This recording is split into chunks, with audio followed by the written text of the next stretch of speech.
सीताराम सीताराम सीताराम कहिए, जाहि विधि राखे राम ताहि विधि रहिए।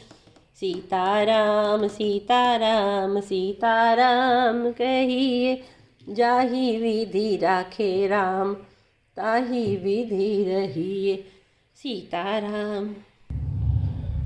श्री सीता जी के स्वयंवर की जो सुंदर कथा है वही इस नदी में सुहावनी छवि छा रही है।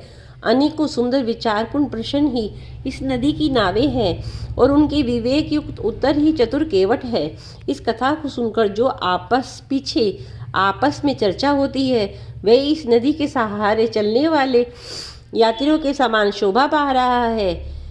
परशुराम जी का क्रोध इस नदी की भयानक धारा है और श्री रामचंद्र जी के श्रेष्ठ वचन ही सुंदर बंधे हुए घाट है। भाइयों सहित श्री रामचंद्र जी के विवाह का उत्साह इस कथा नदी की कल्याणकारी बाढ़ है जो सभी को सुख देने वाली है। इसकी कहने सुनने में जो हर्षित और पुलकित होते हैं वे ही पुण्यात्मा पुरुष है जो प्रसन्न मन से इस नदी में नहाते हैं। श्री रामचंद्र जी के राज तिलक के लिए जो मंगल साज सजाया गया वही मानो पर्व के समय इस नदी पर यात्रियों के समूह इकट्ठे हुए हैं।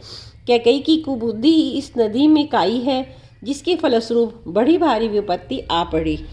संपूर्ण अगिनत उत्पातों को शांत करने वाला भरत जी का चरित्र नदी तट पर किया जाने वाला जपयज्ञ है। कलयुग के पापों को और दुष्टों के अवगुणों के जो वर्णन है वे ही इस नदी के जल का कीचड़ और बगुले कौवे हैं। सीताराम सीताराम सीताराम कहिए, जाहि विधि राखे राम ताहि विधि रहिए। सीताराम सीताराम सीताराम कहिए, जाहि विधि राखे राम ताहि विधि रहिए।